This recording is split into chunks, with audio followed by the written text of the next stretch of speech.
Pag-ibig at kapayapaan ng sumatin mga kapatid, isang mapagpalang araw sa ating lahat. Itutuloy po natin ang ating topic sa part 2. Ito yung part 2 natin. The name of God described in the Bible. Palinaan dito na po tayo sa may... sana ba tayo? Ito na po tayo. Ito. Lord Rapha. Na ibig sabihin, the Lord who heals, He restores. Dito tayo sa Exodus 15:26.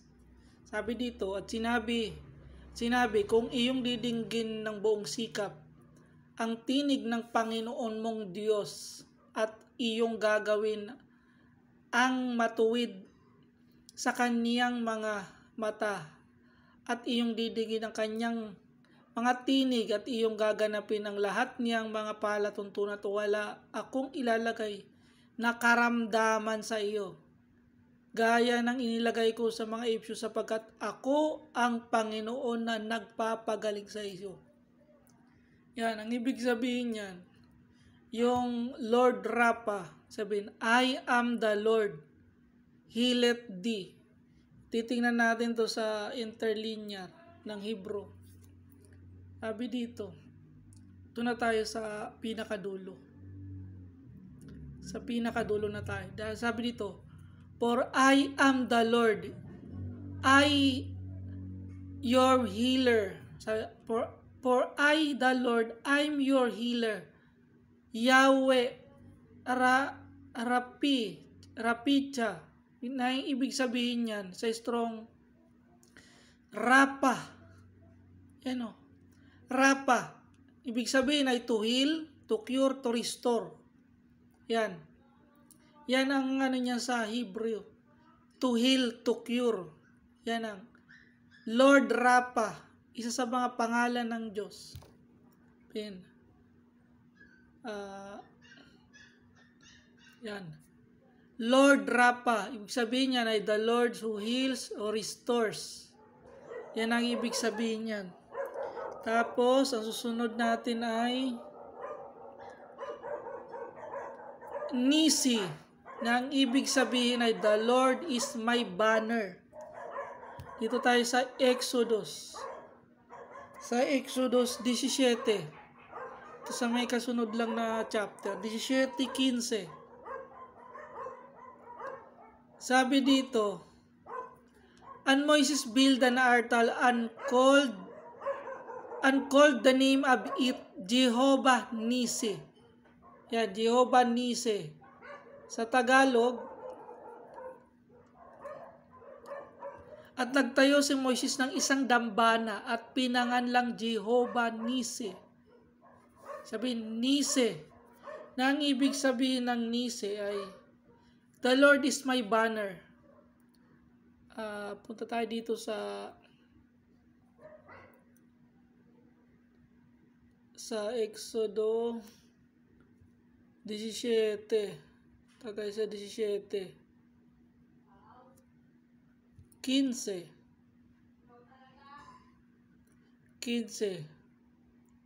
Sabi dito sa Hebrew, Moses built an altar and name it the Lord is my banner. Sabihin, Yahweh Nisi, Lord is my banner, Yahweh Nisi. Yan. Titingnan natin dito. Sabihin niya na Nis. Yan o. Nis ang ibig sabihin ay banner. Yan, banner. Yan. Na kung isa translate yan sa banner.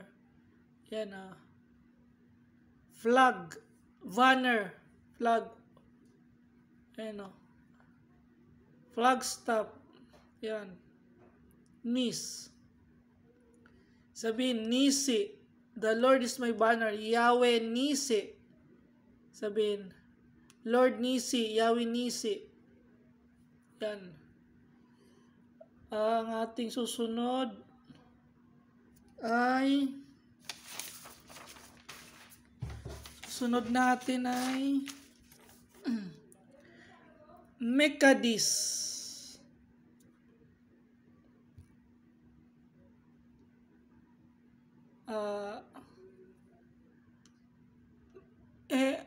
Mahirap kasi bigkasin to sa Hebrew eh. Yeah. Makadis, sabihin, the Lord's who sanctifies. Dito tayo sa Leviticus 20. Sa may 28. Sabi dito sa Tagalog, at ingatan ninyo ang aking palatuntunan at inyong isasagawa. Ako ang Panginoon na nagpapabanal sa iyo. Sabihin. Sa English, sabi dyan,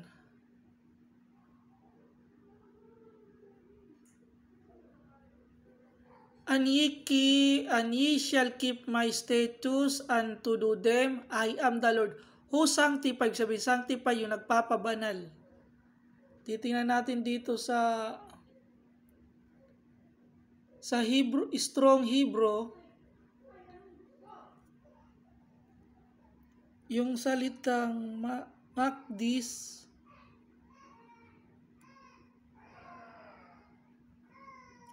sa verse 8. Yan, mahirap kasi bigkasin to eh.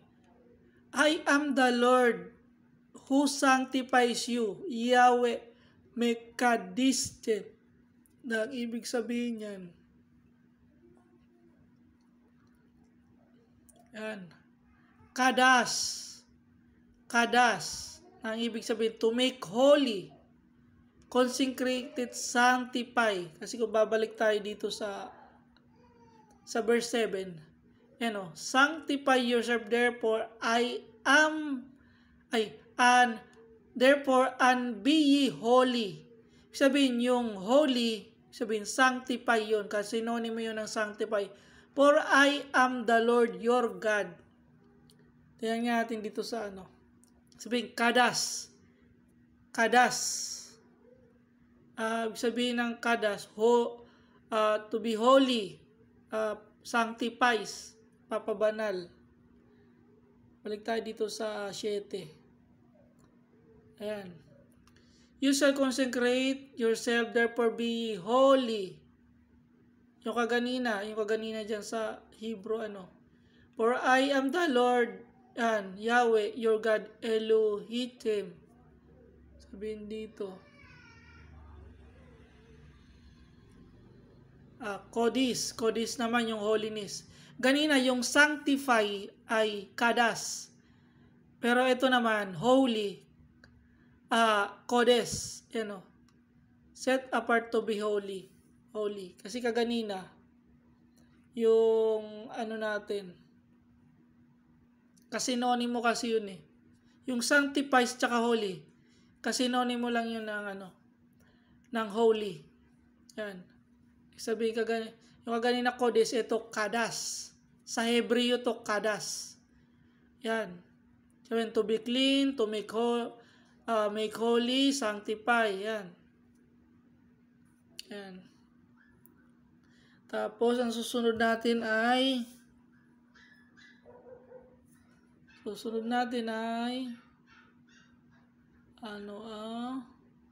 shalom. Yan, shalom. Kasi maraming meaning ang shalom sa Hebreo eh. Sabi shalom. Hebrew meaning, sabi na peace, harmony, wholeness, completeness, prosperity, welfare, tranquility. And can be used separately to mean both hello and goodbye. Na ang ibig sabihin niyan ay, dito tayo sa hukom. Sa Judge 6:24.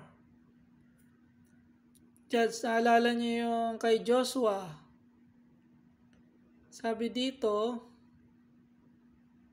kay Gideon pala, Sabi dito, then si Gideon, yung nakipaglaban to sa doon sa mga sa Palestine. Sa mga yan. And Gideon built an altar there unto the Lord and call it Jehovah Shalom. And to this day it is yet in Ophrah and the Abiterites. Yan. Sabihin yan, Shalom. Shalom, sabihin, peace. Yan natin dito sa dito sa Strong Hebrew. Strong Hebrew. Dito sa 624.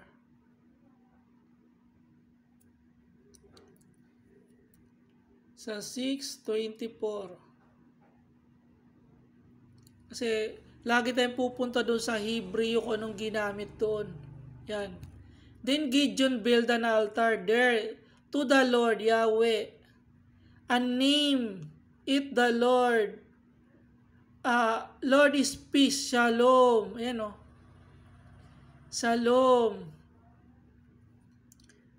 Yan, natin sa Hebrew, Shalom. Ang ibig sabihin niya, peace, completeness, welfare, well-being, safety, prosperity. Yan. Yan ang ibig sabihin niyan. Shalom. Yan. Peace. The Lord is peace.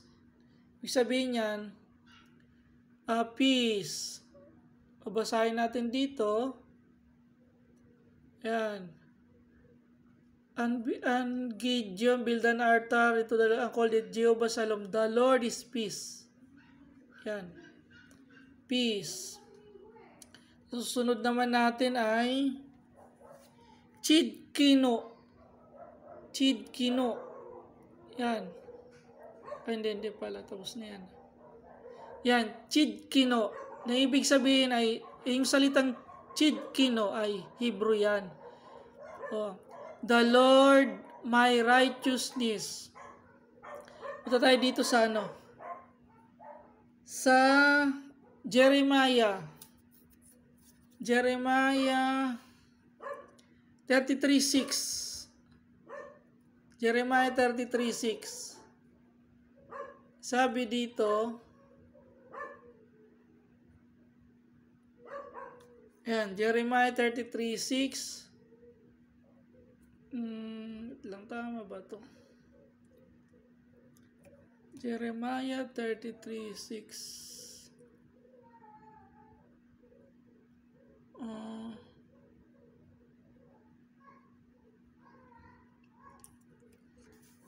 Chidkino lang, parang mali yung verse natin. Chidkino.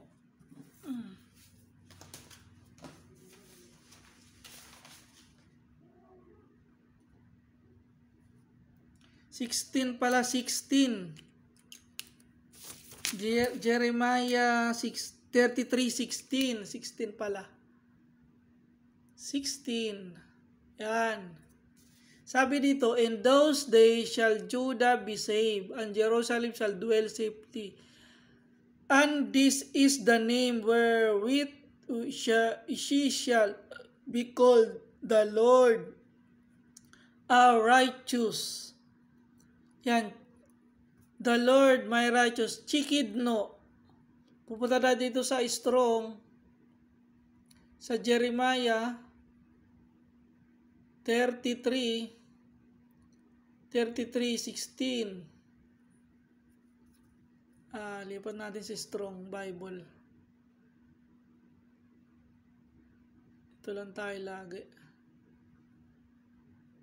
Sa 16. Sabi dito, in those days Judah will be saved and Jerusalem will dwell in safety. And this is by which she will be called, the Lord is righteous, chikidno.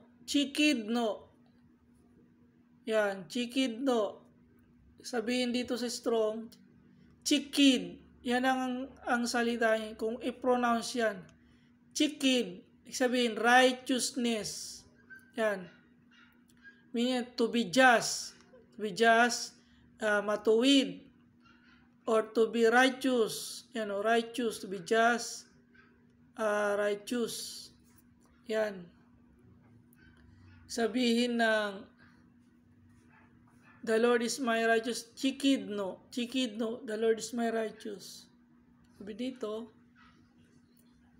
the Lord our righteousness. Yan. Ang susunod natin ay ruhi. Sabihin, ruhi, the Lord is my shepherd. Tayo sa awit. Kaya ito yung sulat ni David nung medyo ano pa siya dito. Ayun o. The Lord is my shepherd, I shall not want. Yan. Dito sa Tagalog, sabi dyan, ang Panginoon ay aking pastor. Sabi, shepherd, pastor. Hindi ako nangangailangan. Sabi, siya ang ating pastor. Titingnan natin dito sa Psalms of David sa 23:1. Sabi dyan, a Psalms of David. Yan o, Psalms of David yan. The Lord is my shepherd. Roy. I shall not want. Kasi ang bigkas niya, hindi yan Roy. Ibig sabihin, Roi. Yan ang bigkas niyan sa Hebrew. Sabihin niya na ito.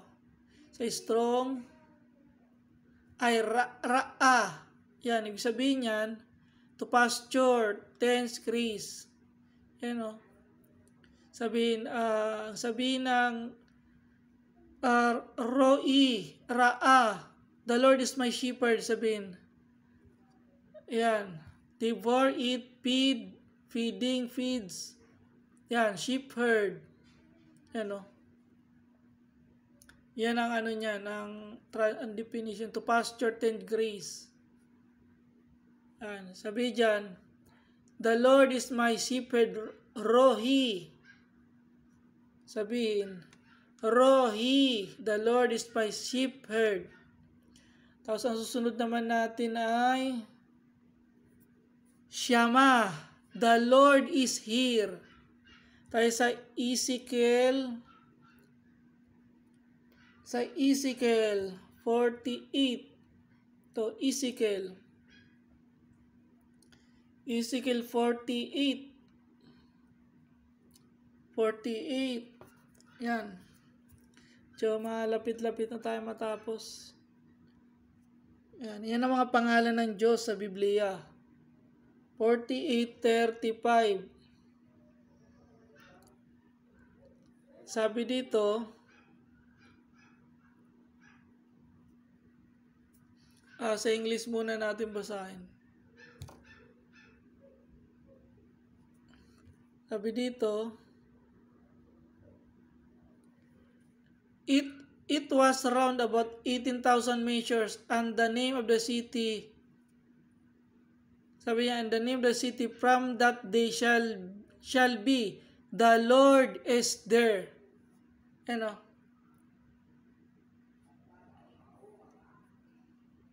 Di makita. Yan. Sabihin, the Lord is there. Yan o. The Lord is there. Dito tayo sa strong word.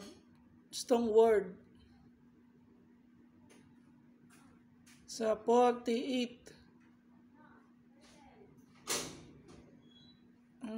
48:35.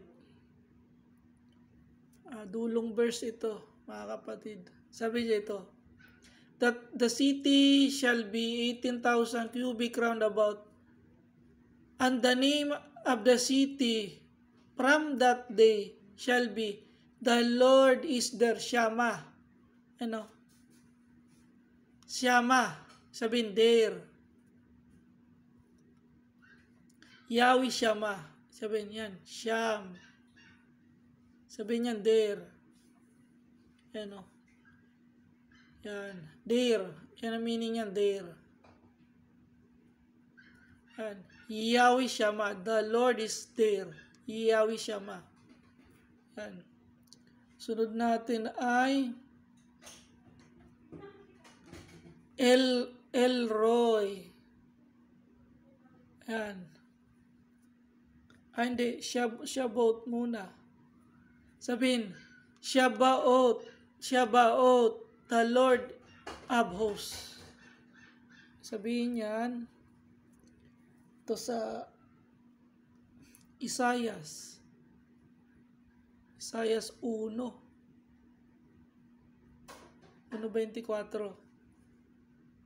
Ito 1:24. Yan. Therefore said the Lord of hosts, the Lord of hosts, the mighty one of Israel, I will ease me in my adversary and avenge me in my enemy. Sa Tagalog, sabi dyan, sa 24,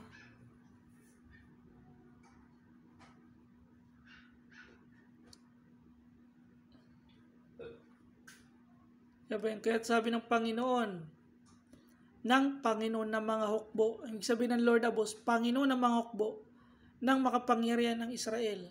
Titingnan natin dito sa Isaias 1:24 sa Strong. Sabi dyan, yan lang. Therefore the Lord God, yan, the Lord God, Yahweh of hosts, Shabaot, kasi yung ano niyan verbi kasi Shabaot, the Lord of hosts, Shabaot, sabihin, warfare, army war, ang ibig sabihin ay hukbo. Shaba, sabihin yan, host, army, service, warfare, host, army. Sabihin, ang ating Diyos ay Lord of hosts, Panginoon ng mga hukbo. Nakita nyo, maraming pangalan ng ating Panginoon sa Biblia. Ba? Sabi dito, Panginoon ng mga hukbo. Ang ating Diyos ay Panginoon ng mga hukbo. Tapos, ito naman sunod natin ay El-Roy. El-Roy. Ibig sabihin ng El-Roy ay God sees me. One who sees me. Tayo sa Genesis 16:13. Genesis 16. Ang Diyos ay nakakita sa lahat. 16:13 pala. At kanyang tinawag ang ngalan ng Panginoon na nagsalita sa kanya, ikaw ang Diyos na nakakakita. Nakakita. Sabihin, wala tayong maitatago sa Diyos kasi siya ang El-Roy. Dito sa Tagalog, sapagkat sinabi niya na masdan ko rin ba rito ang aking likuran yung nakakita sa akin. Sabi dito sa English, sabi dito, and she called the name of the Lord and speaking, thou hast, God sees me. Ang ibig sabihin ng El-Roy ay God, the one who sees me. God who sees me. Dito sa strong Hebrew, ito sa Genesis 16, Genesis 16:13.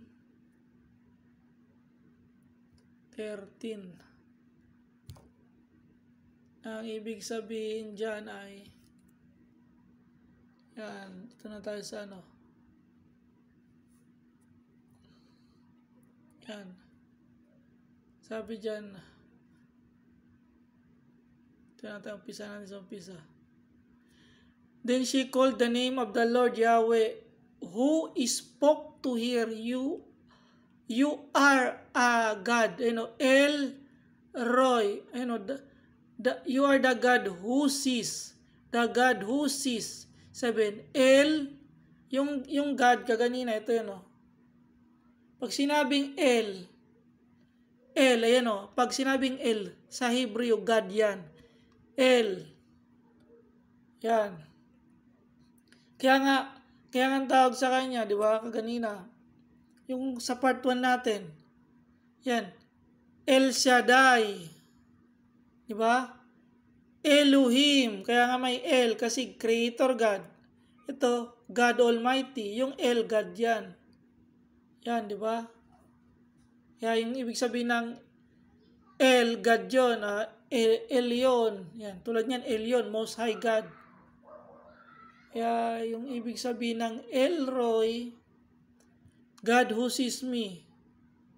Yan you are a God who sees me. Ibig sabihin, lahat nakikita ng Diyos. Kaya tinawag siyang El Roy. Yan pag sinabing El, God yan. Mighty One. Tapos yung Roy. Seeing, vision, sight. Yan. Sabihin, seeing. Yan yung meaning niyan. Tapos, ang dalas natin ay, ito, familiar na kayo dito. Sa last natin ay, Ava, Father. Sabi ni Hebrew names of God, Ava. Yan, Ava. Dito tayo sa sa Isaiah 63. 63:16. Yan, sabi dito, thou blessed thou art our Father, Father, through Abraham be ignorant of us, and Israel acknowledge us not, thou, O Lord, our Father, our Redeemer, thy name is forever. Sabihin sa Tagalog, dito, sapagkat ikaw ay aming Ama, Ava, bagamat hindi kami kinilala ni Abraham at hindi kami kinilala ng Israel, ikaw, O Panginoon, ang aming Ama, aming manunubos mula nang walang pasimulat, siya mong pangalan. Yan. Aba, Father.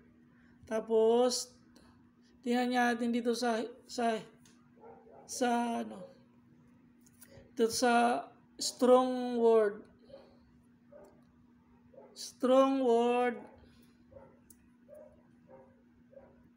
Ito sa 63. 63:18. Yan.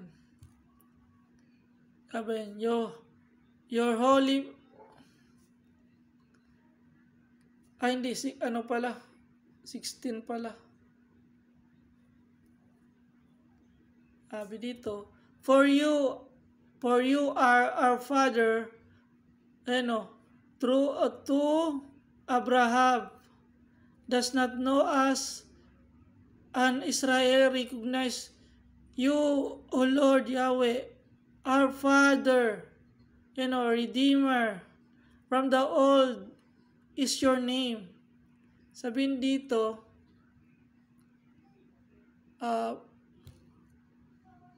yan, yung Father, Aba.